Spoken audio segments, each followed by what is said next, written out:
Israel ने Iran पर इंतकामी हमला किया। ये बात तो सभी जानते हैं, मगर हम आपको बताने जा रहे हैं इस हमले का नागपाश वाला एंगल। दरअसल दावा किया जा रहा है कि ईरान पर आधी रात को किया गया इजरायली हमला सिर्फ ट्रेलर भर है।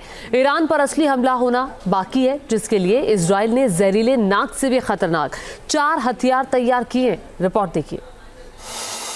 इजराइल के तहखाने में फुफकारते नागपाश का सच।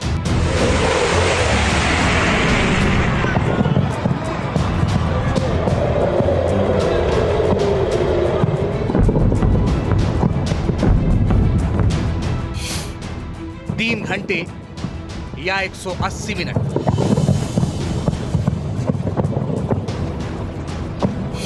इसमें से कुछ भी समझ लीजिए, क्योंकि ये वो वक्त है जो दुनिया पर अब बहुत भारी पड़ने वाला है। ईरान पर जिस इंतकामी हमले की आशंका पिछले 25 दिन से लगाई जा रही थी, आखिरकार इजराइल के सबसे खतरनाक फाइटर जेट्स ने उस हमले को अंजाम दे दिया।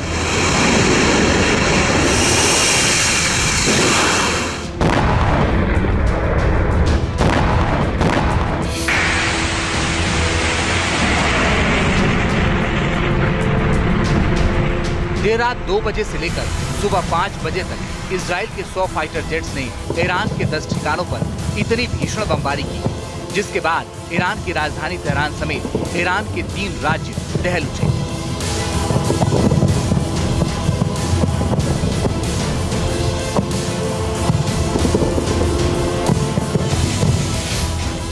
इस हमले में ईरान को कितना नुकसान हुआ है, नुकसान हुआ भी है या नहीं, इसकी बात आगे करेंगे। पहले उन 2 ब्रेकिंग न्यूज की बात करते हैं जो आधी रात के इस हमले से निकलकर सामने आई।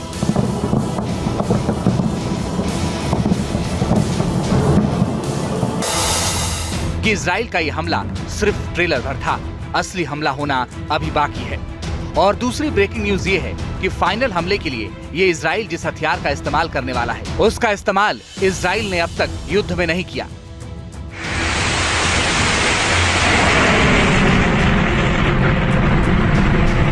दुनिया भर के जानकार इस बात को लेकर हैरान हैं कि अगर इजराइल के फाइटर जेट 2000 किलोमीटर दूर जाकर ईरान की राजधानी तेहरान में घुस सकते हैं, तो फिर हमला बहुत बड़े स्तर पर क्यों नहीं किया गया।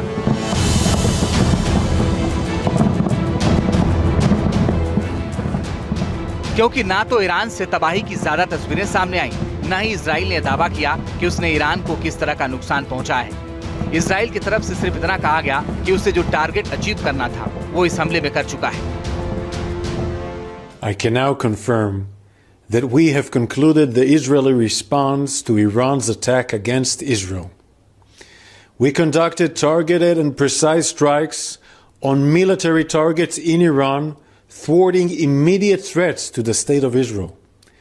The Israel Defense Forces has fulfilled its mission.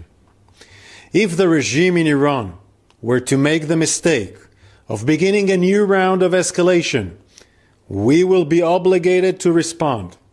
Our message is clear. All those who threaten the state of Israel and seek to drag the region into wider escalation will pay a heavy price. अब सवाल यह कि आखिर Israel का target क्या था।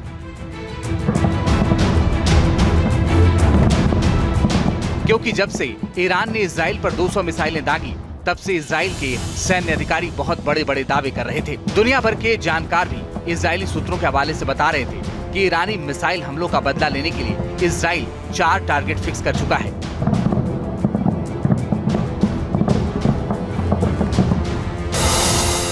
इसमें पहला टारगेट बताया गया ईरान के सुप्रीम लीडर अली खामेनेई। दूसरा संभावित टारगेट था ईरान की न्यूक्लियर साइट नतांज। तीसरे नंबर पर ईरान के तेल और गैस ठिकानों को रखा गया था। और चौथे नंबर पर ईरान के जिस ठिकाने पर हमला करने की आशंका जताई जा रही थी, वो था ईरान के मिसाइल और ड्रोन अड्डे। हालांकि इनमें से इजराइल के फाइटर जेट्स ने ईरान के सिर्फ एक मिसाइल ठिकाने पर निशाना बनाया। ईरान ने भले ही इससे इनकार किया हो, मगर इजराइल का दावा तो यही है। अब सवाल यह है कि जब इजराइल के पास GBU-57 जैसे घातक बम मौजूद हैं, जो जमीन में 50 से 100 फीट की गहराई तक हमला कर सकते हैं, जब इजराइल ने इन बमों का इस्तेमाल करके लेबनान में हिजबुल्लाह के ठिकाने और गाजा में हमास के किले को दहला सकता है, तो फिर इजराइल ईरान में ऐसा हमला क्यों नहीं कर पाया? जानकारों के मुताबिक इसकी दो वजह हो सकती है। पहली वजह, इजराइल ने जानबूझकर हमलों को हल्का रखा ताकि हमला सिर्फ सांकेतिक दिखाई दे, और दूसरी वजह, अमेरिका ने इजराइल को घातक हमले करने से रोका। तो चलिए सिलसिलेवार तरीके से इन दोनों वजहों के पीछे की कहानी आपको समझाते हैं। दरअसल इन हमलों के फौरन बाद से दुनिया भर के रक्षा विशेषज्ञ एक बात पर सहमत नजर आ रहे हैं, वो ये कि इजराइल का यह हमला ईरान से बदला लेने के लिए नहीं था, बल्कि इस हमले के जरिए इजरायली फोर्स ईरान की डिफेंस तैयारियों का जायजा लेना चाहती थी, ताकि ये सुनिश्चित किया जा सके कि ईरान ने किस इलाके में अपनी कितनी तैयारी कर रखी है। यही वजह है कि इजराइल के फाइटर जेट्स ने न केवल ईरान की राजधानी तेहरान तक पहुंचे, बल्कि नॉर्दर्न ईरान के ऊपर उड़कर भी अपनी ताकत का लोहा मनवाया। इसके अलावा इजराइल के फाइटर जेट्स ने हमले के लिए जॉर्डन के आसमान से भी उड़ान भरी। F-35 जेट्स इराक और सीरिया के ऊपर से भी गुजरे, मगर इजराइल के दुश्मनों का कोई भी डिफेंस सिस्टम या रडार उन्हें ट्रैक नहीं कर पाया।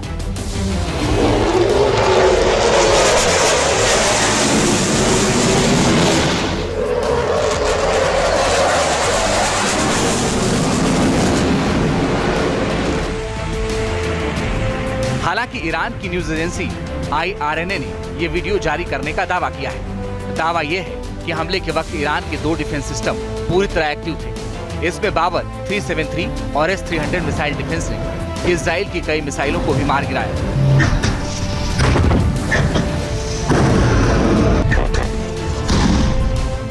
मगर सवाल ये कि क्या इक्का दुक्का मिसाइलों को नाकाम करके ईरान अपने डिफेंस सिस्टम पर गर्व कर सकता है? यकीनन नहीं, क्योंकि अगर मौजूदा हमला इजराइल का ट्रेलर था, तो यकीन मानिए आने वाले वक्त में वो ऐसा भीषण हमला कर सकता है जिससे पूरा ईरान बिलबिला उठेगा।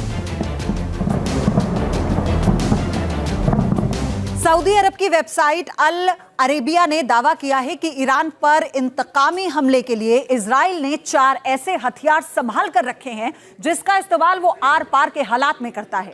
कहते हैं कि जिस तरह से नाक के काटने पर इंसान पानी नहीं मांगता, ठीक उसी तरह इजराइल के इन 4 हथियारों का भी ईरान के पास कोई तोड़ नहीं।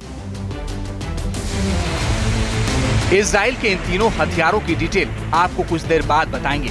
पहले ये जान लीजिए कि जिसे इजरायली हमले का ट्रेलर बताया जा रहा है, उस हमले के लिए इजराइल ने कौन कौन से हथियारों का इस्तेमाल किया और क्यों।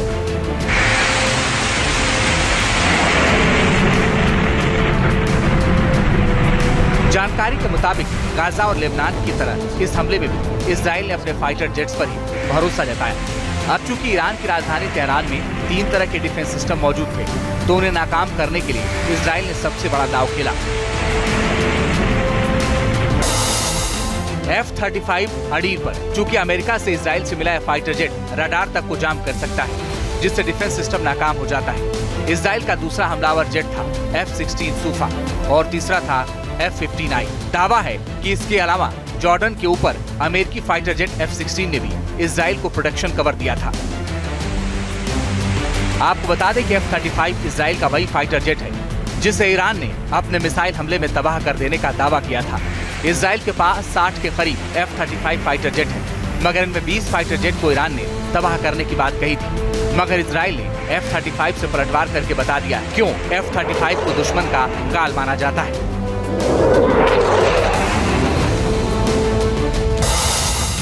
F-35 ने तो अपनी ताकत दिखा दी, मगर सवाल ये कि इससे भी घातक हथियार हैं। सऊदी वेबसाइट अल अरेबिया ने जो जानकारी दी है, वो बताती है कि आर पार के हमले में इजराइल अब मिसाइल पावर दिखा सकता है, क्योंकि ईरान खुद मिडिल ईस्ट की सबसे बड़ी मिसाइल और ड्रोन पावर है। लिहाजा इजराइल ईरान के ठिकानों पर मिसाइल दागकर ये साबित करने की कोशिश करेगा युद्ध के किसी भी क्षेत्र में वो पीछे नहीं है। पक्की खबर है कि अगर ईरान अब इजराइल पर फिर से हमला करता है, तो इजराइल इस बार अपनी मिसाइलों से जवाब देगा। इसके लिए इजरायली मिसाइल तहखाने में 1000 से ज्यादा मिसाइलें रखी गई हैं।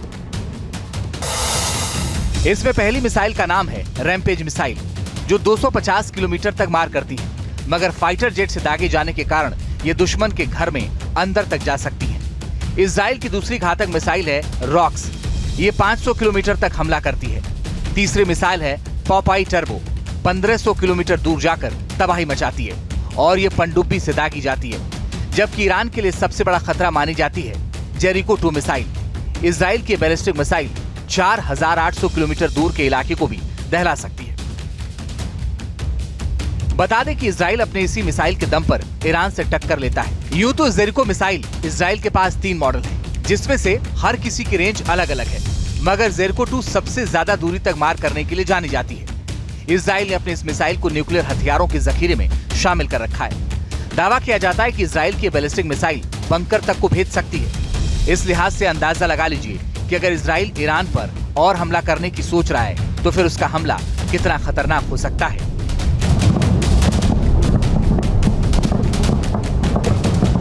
हालांकि इजरायली हमले को लेकर एक थ्योरी ये भी सामने आ रही है कि अमेरिका के दबाव में इजराइल ने मौजूदा वक्त में घातक हमला नहीं किया, क्योंकि इजराइल चाहता था कि ईरान के न्यूक्लियर साइट और तेल ठिकानों को निशाना बनाया जाए, जबकि अमेरिका इसके लिए तैयार नहीं था।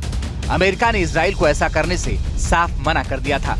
अमेरिका ने इसको रोका था कि आप ईरान की न्यूक्लियर फैसिलिटी या एनर्जी सोर्सेस पर हमला नहीं करेंगे, क्योंकि उससे फिर लड़ाई का दायरा बढ़ेगा और अमेरिका भी मिडिल ईस्ट में इन्वॉल्व होने का रिस्क था। तो इजराइल ने आज सुबह जो हमले किए हैं ईरान पर, वो उन्हीं बंदिशों के अंदर किए हैं।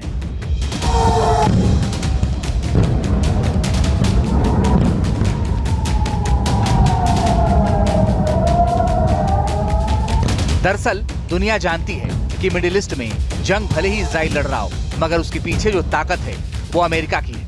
अमेरिका में हाल ही में चुनाव होने वाले हैं। ऐसे में अमेरिका भी कोई जोखिम नहीं लेना चाहता है।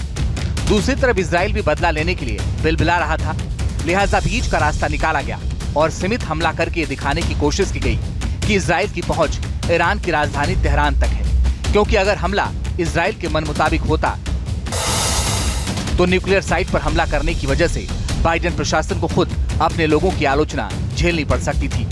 न्यूक्लियर साइट पर हमला होने से ईरान और इजराइल के बीच बड़ा युद्ध शुरू हो सकता था, जिसमें अमेरिका को भी इजराइल का साथ देने के लिए उतरना पड़ता, जबकि मौजूदा हालात में बाइडेन प्रशासन का पूरा ध्यान चुनाव पर है।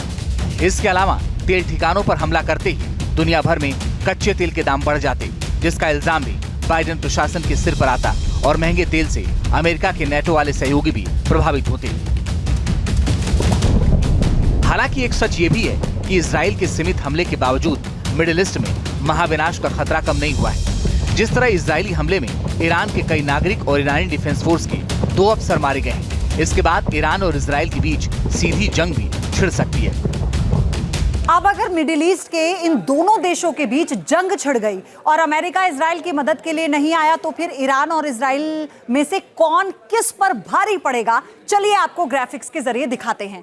तो इजराइल और ईरान में किस में कितना दम है। सैनिकों की बात करें, 6,70,000 सैनिक हैं इजराइल के पास, ईरान के पास 11,80,000 सैनिक हैं, यानी इजराइल से कहीं ज्यादा। और जो डिफेंस बजट है वो 2 लाख करोड़ का है। 83,000 करोड़ का जो डिफेंस बजट है, यानी इजराइल का बजट ज्यादा है। टैंक किसके पास कितने हैं? 1,370 टैंक है इजराइल के पास, 1,996 जो टैंक है वो ईरान के पास है। तो ये कितनी ताकत किसके पास है समझिए। नेवल फ्लीट किसके पास ज्यादा है?